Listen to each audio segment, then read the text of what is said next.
It was a bright Friday morning in early November, on the rural outskirts of San Francisco de Macorís, a quiet provincial city in the Dominican Republic. Two local men of Haitian origin walked along a lonely stretch of road near a spot known as Las Cejas, chatting casually as they headed to work. Through the brush, they noticed an odd bundle just off the roadside. A large, dirty canvas tarp smeared with what looked like cement dust and paint splatters. Curious, and thinking someone might have dumped construction waste, the men peered inside. What they saw froze them in their tracks. A human form lay wrapped in the tarp.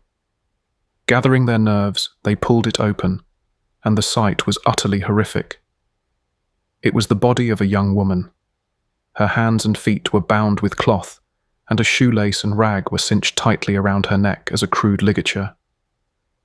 Her face was so badly beaten it was unrecognizable, practically disfigured from repeated blunt trauma. As the men recoiled in shock, they could see stab wounds and cut marks all over the victim's neck and body. Some appeared to be made by scissors, others by something like an awl or screwdriver. It was clear she had been viciously tortured. The gruesome discovery jolted this peaceful community. Who was this young woman, and who could have done such a barbaric thing to her?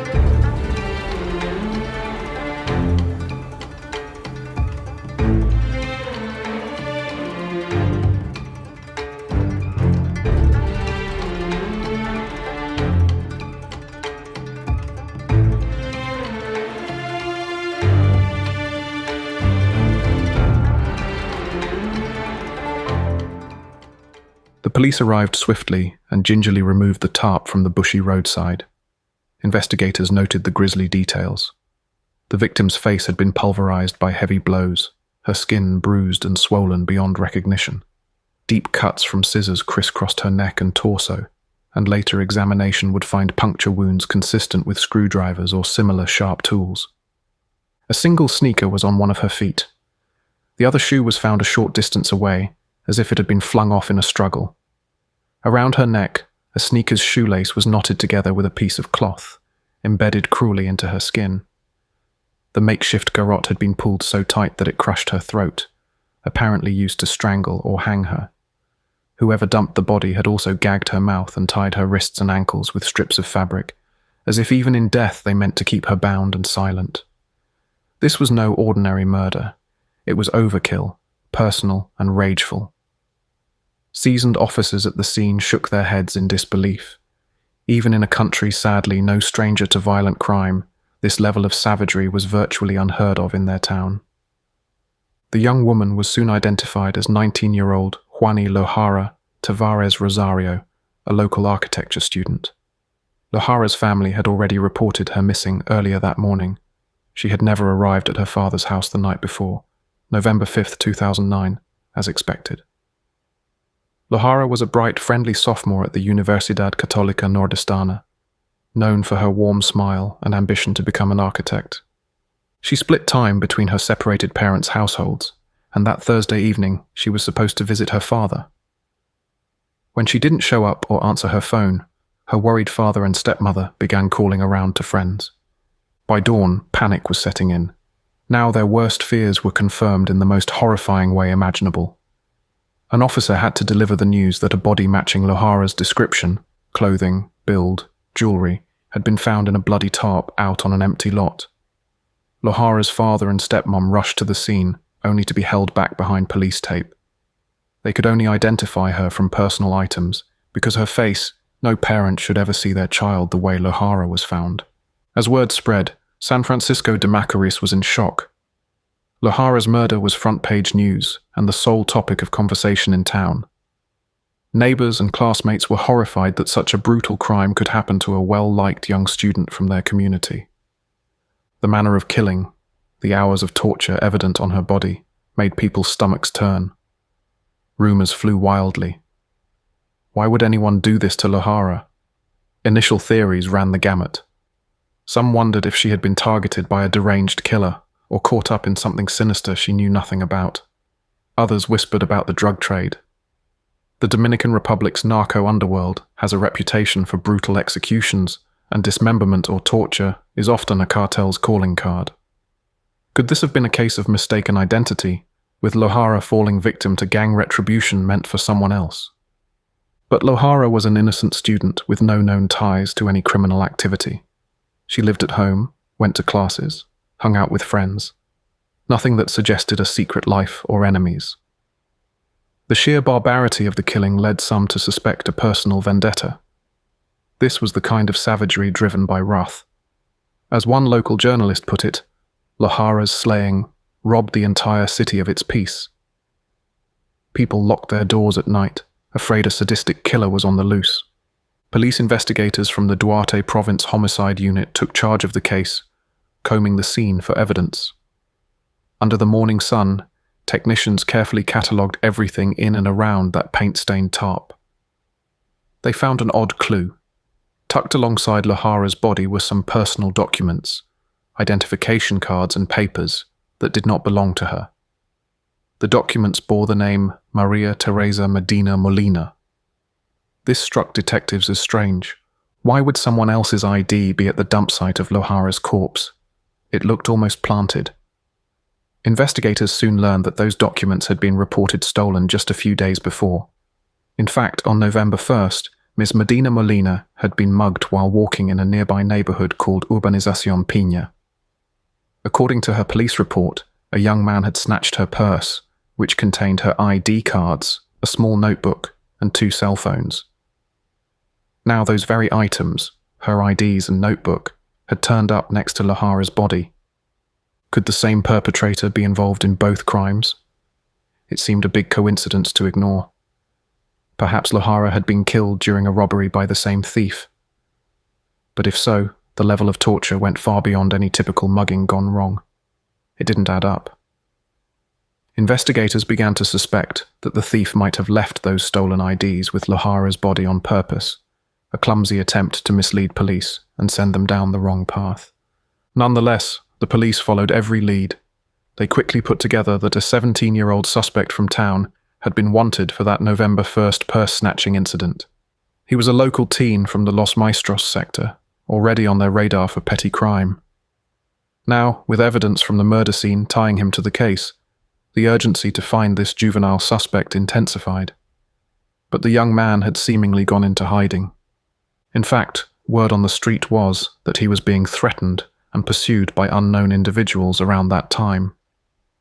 This 17-year-old may have realized he was in grave danger and gone underground, perhaps fearing he'd be silenced next. For days, authorities hunted for the teen, questioning his family and friends, until finally they caught up with him in mid-November.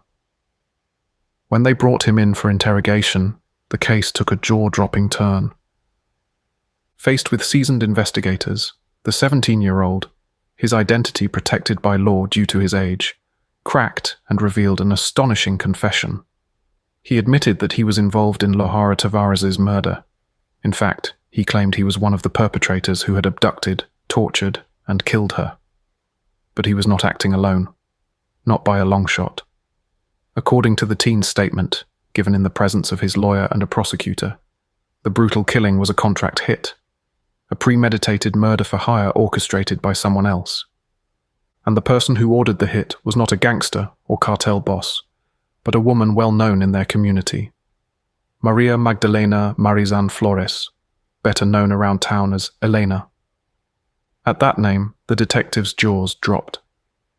Elena Marizan was a figure of local high society, a stylish, affluent, middle-aged woman from a prominent family. She owned property in the area and was even said to have a small fortune at her disposal. More shockingly, she had been a friend of Lohara's family. Lohara was close friends with one of Elena's daughters. In fact, Elena had been like a godmother or auntie figure to Lohara once.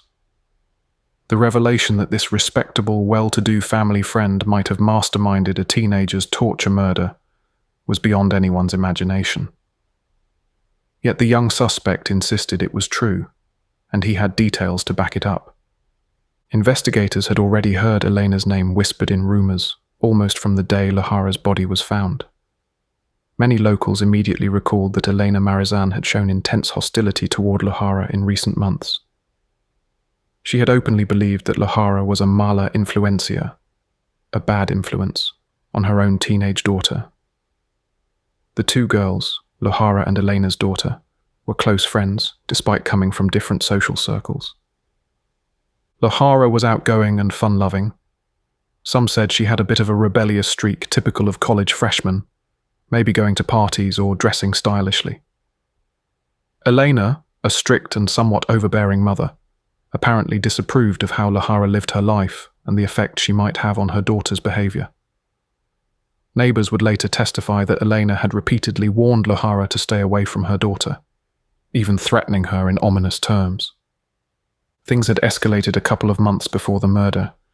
According to accounts gathered by journalists, Elena caught her daughter out with Lohara and flew into a rage. In a public scene, Elena even beat her own daughter for disobeying her orders to avoid Lohara. Lohara's family had heard about that ugly incident. Still, no one imagined it could ever go beyond harsh words. Certainly the Tavárez family never dreamed Elena's anger could turn lethal. But now here was this 17-year-old detainee calmly explaining that Elena Marizan had hired him and another man to kill Lohara Tavárez. He told the police that Elena was absolutely serious in her intent to remove Lohara from her daughter's life. She had money and was willing to spend it. Sometime in late October 2009, Elena allegedly approached the young man, who was known to get into trouble, and made him an offer that left him stunned. "If you get rid of Lohara for me, I will pay you 2 million pesos, she promised. 2 million Dominican pesos, roughly the equivalent of $55,000 at the time, was an enormous sum for a teenager from a poor neighborhood. Elena was effectively recruiting him as a sicario, a hitman. To assist with this grim task, Elena connected the teen with someone more experienced in violent crime. Victor Alfonso El Guachi, Brito Vasquez, a feared hired killer with a long rap sheet. El Guachi was notorious in the region. He was a man in his 30s who had been implicated in other crimes, a true underworld figure. Elena trusted that Guachi would make Lohara disappear and ensure no loose ends.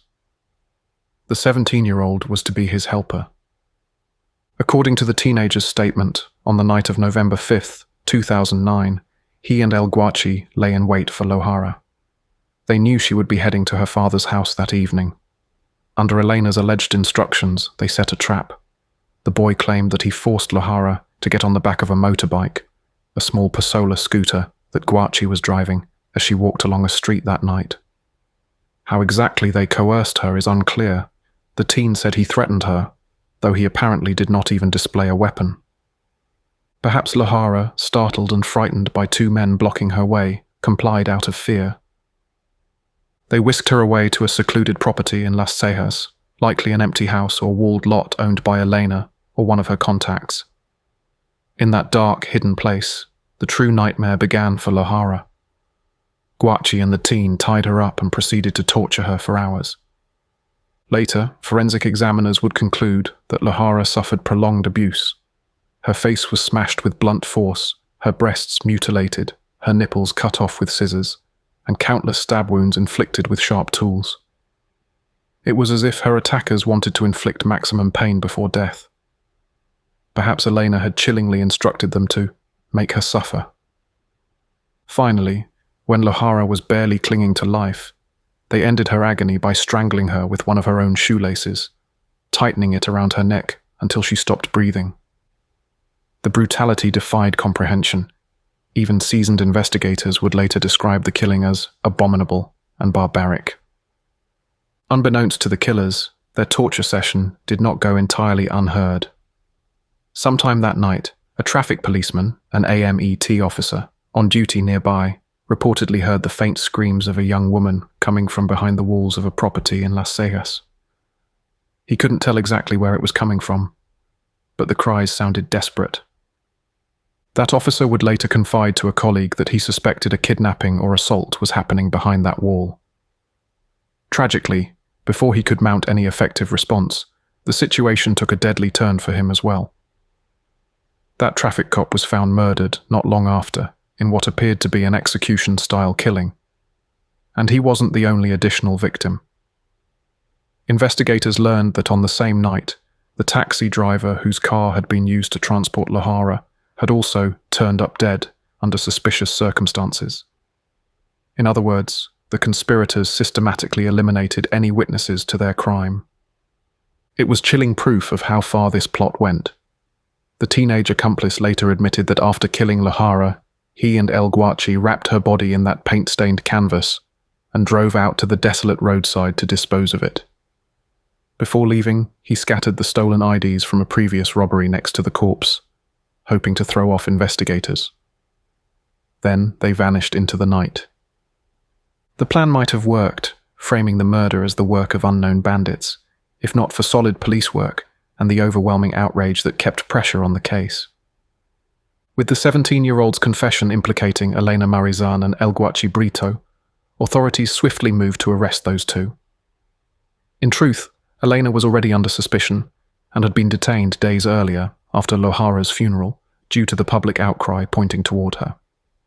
Many in town had been vocal that Doña Elena must have had a hand in this. The level of betrayal and cruelty felt almost Shakespearean. Elena, of course, denied everything. When police initially questioned her, she maintained a facade of innocence and even indignation that anyone would accuse her. She had money, influence, and a good lawyer ready to argue that this was all a baseless rumor. But once the young accomplice spilled the truth, prosecutors felt they had sufficient evidence to formally charge Elena as the mastermind of the murder plot. Simultaneously, Victor El Guachi Brito was tracked down and arrested as the primary material author of the torture and killing. The case that had shocked the region was now essentially solved.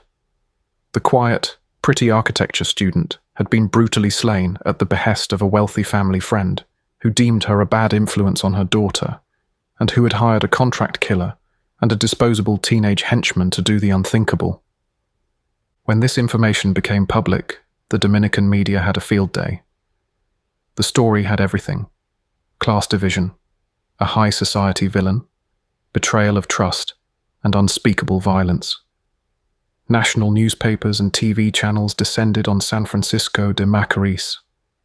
The local populace, already enraged by Lohara's murder, now exploded with righteous fury. The thought that a mother, someone from their own elite social circles, would go to such extremes as ordering the torture murder of a teenager incited disgust and anger on an unprecedented scale. Protests erupted in the city's streets. Hundreds of residents, from students to housewives to businessmen, marched to demand justice for Lohara. They gathered outside the courthouse and the prosecutor's office chanting "Justice for Lohara" at the top of their lungs. Many carried signs directly accusing Elena Marizan. They called for the maximum penalty for everyone involved. In the Dominican Republic, the heaviest sentence for murder is typically 30 years in prison. There is no death penalty or formal life sentence in the DR, and the public was adamant that this heinous crime deserved nothing less. The outrage was such that protests occasionally turned unruly. Demonstrators burned tires in the streets and blocked roads in San Francisco de Macorís. At one point, riot police deployed tear gas to disperse a crowd that had started pelting the courthouse with rocks, furious over any perceived delays or leniency. The message was clear. The community would not rest until Lohara's killers were severely punished. Many openly feared that Elena's wealth or connections might help her evade full responsibility, so they kept the pressure on authorities relentlessly. Under such intense public scrutiny, the judicial process moved forward steadily. By June 2010, a preliminary hearing was held to determine if there was enough evidence to go to a full trial. There was no question. The teen's confession, corroborating evidence like phone records and the circumstances, and even the pattern of subsequent witness killings all painted a damning picture. The judge ordered all suspects to remain in custody. Elena Marizan was remanded to prison as the accused mastermind, alongside El Guachi as the primary hitman. Notably, the 17-year-old accomplice was not indicted as a defendant in the murder. Instead, prosecutors struck a deal to use him as their star witness. Given his age and the fact that, by Dominican law, minors cannot face more than a few years of detention, even for serious crimes, the authorities chose to secure his testimony against the adult perpetrators. This decision was controversial to some. Essentially, a confessed participant in the atrocity would walk free in exchange for helping lock up the others. But from a strategic standpoint, it was the surest way to ensure Elena and Guacci were convicted. Indeed, the juvenile had only been 17 at the time of the crime.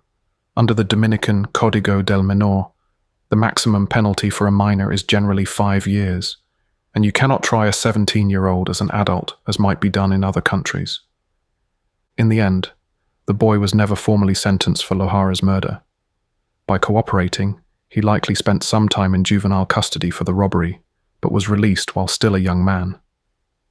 He will forever carry the guilt of what he did, but legally he got a second chance, a stark contrast to Lohara, who lost her future, and to the fate that awaited his co-conspirators. The trial of Maria Elena Marizan and Victor El Guachi Brito began in 2011 amid high security and even higher public interest. During the proceedings, the prosecution laid out the full, stomach-turning narrative of the crime. Forensic experts described Lohara's injuries in detail, characterizing them as acts of torture and barbarity, a legal term used to qualify the murder as especially heinous. The teen accomplice took the stand and, in a hushed courtroom, recounted how Elena had solicited him and handed down the death order against Lohara. He spoke of the 2 million peso reward promised for the deed, and how he and Brito abducted and killed the victim. Family and friends of Lohara in attendance wept, listening to the description of her final hours. Elena's defense, of course, tried to undermine the accomplice's credibility. They painted him as a delinquent who was pinning blame on Elena to save himself. Elena herself maintained a posture of innocence and outrage. She flatly denied having anything to do with Lohara's death. "Yo no fui," she essentially said, claiming she was being framed by people who envied her or misunderstood her past conflicts with Lohara. But her protests rang hollow. The evidence of her motive was strong. Multiple witnesses knew Elena had threatened Lohara and violently opposed her friendship with her daughter, and crucially, phone records and other investigative findings corroborated parts of the accomplice's story. After a dramatic trial, the 3-judge criminal panel rendered its verdict in late 2011. Both Elena Marizan and Victor El Guachi Brito were found guilty on all counts, charges that included premeditated murder, kidnapping, and the aggravating circumstances of lying in wait, torture, and barbarity. The courtroom erupted in applause and tears as the judges announced the sentences, 30 years in prison for each of the 2 convicted killers. 30 years is the maximum prison term under Dominican law for a single homicide, equivalent to a life sentence in practice. The community's demand for the pena maxima had been met, initially at least. The judges also ordered hefty monetary compensation to be paid to Lohara's family. Elena was directed to pay the Tavárez family 5 million pesos in damages, and El Guachi 3 million. These fines were largely symbolic, as no amount of money could alleviate the family's pain. Lohara's parents, who had attended every hearing and organized candlelight vigils in their daughter's memory, told reporters they were relieved that the judges recognized the extreme cruelty of the crime. Still, there was no joy in the verdict, only a sense of duty to Lohara's memory that her killers be locked away. However, the legal saga did not end there. True to form, Elena Marizan's defense team immediately filed an appeal, arguing technicalities and claiming the conviction was flawed. In a move that disappointed many, the appellate court in San Francisco de Macorís ruled partially in Elena's favor in March 2011, just a few months after the verdict. While they upheld her conviction, the appeals judges decided to reduce Elena's sentence from 30 years to 20 years. The official reasoning was never fully published in detail, but legal analysts noted that as the intellectual author, indirect perpetrator, who hadn't personally laid hands on the victim, Elena could be treated with a bit more leniency than the actual torturer. There may have also been behind-the-scenes negotiations, or simply the court's assessment that 20 years was sufficient, given her age and lack of prior violent record. Whatever the rationale, the reduction angered Lohara's family and many locals. To them, Elena, who conceived and financed this monstrous act, was even more culpable morally than the hitman she hired. Still, 20 years was no slap on the wrist. It meant that Elena, who was in her 40s at the time, would be behind bars until she was in her 60s, a long stretch for someone accustomed to the comforts of wealth. The public outrage simmered down once people realized Elena hadn't been freed or anything, only that her stay in prison might be a decade shorter.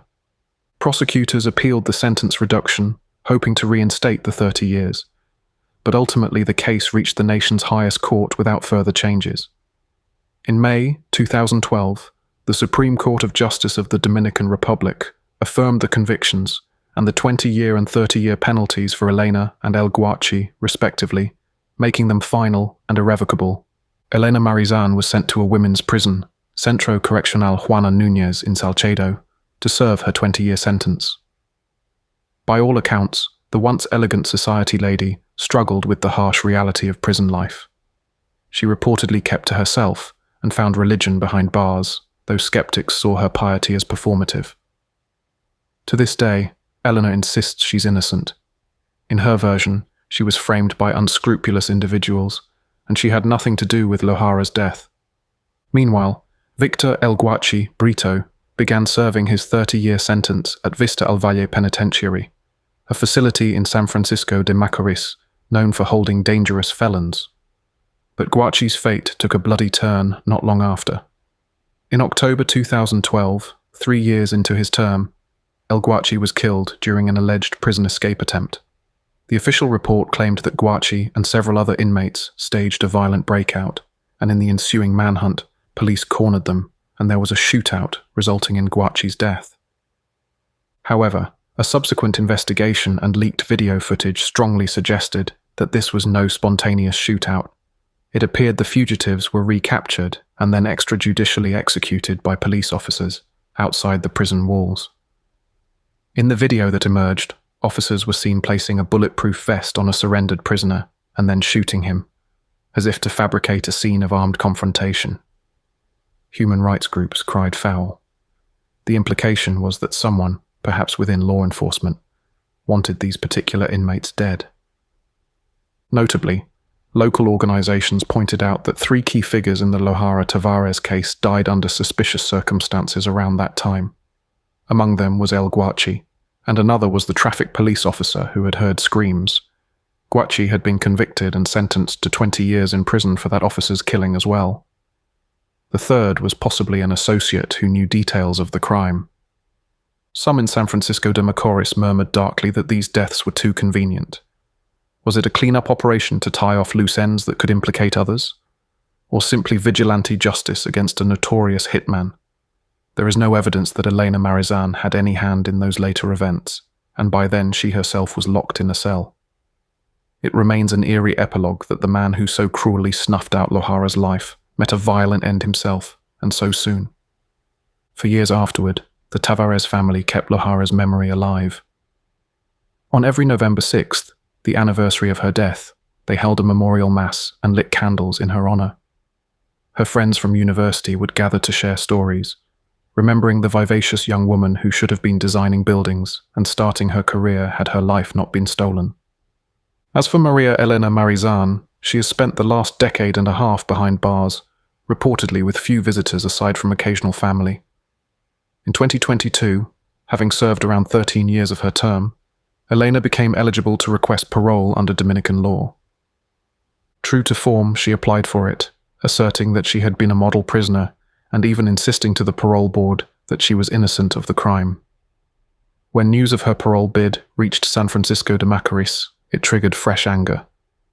Lohara's relatives and supporters mobilized once again, launching a public campaign to oppose any early release. In March 2023, a judge decisively rejected Elena's petition for conditional freedom, ensuring she would remain incarcerated to complete her 20-year sentence. As of this writing, Elena Marizan is still in prison, and the Tavárez family is still without their daughter. Elena will likely remain behind bars until nearly 2030, and if she ever walks free, she will be an aging woman. She took away Lohara's future purportedly to protect her own daughter, but in doing so destroyed 2 young lives, Lohara's and that of her own child, who had to reckon with the fact that her mother was a murderer. Thanks again for listening, guys. If you haven't yet, be sure to follow us on your favourite podcast app and perhaps even give us a 5-star rating. It would really mean a lot. See you next week.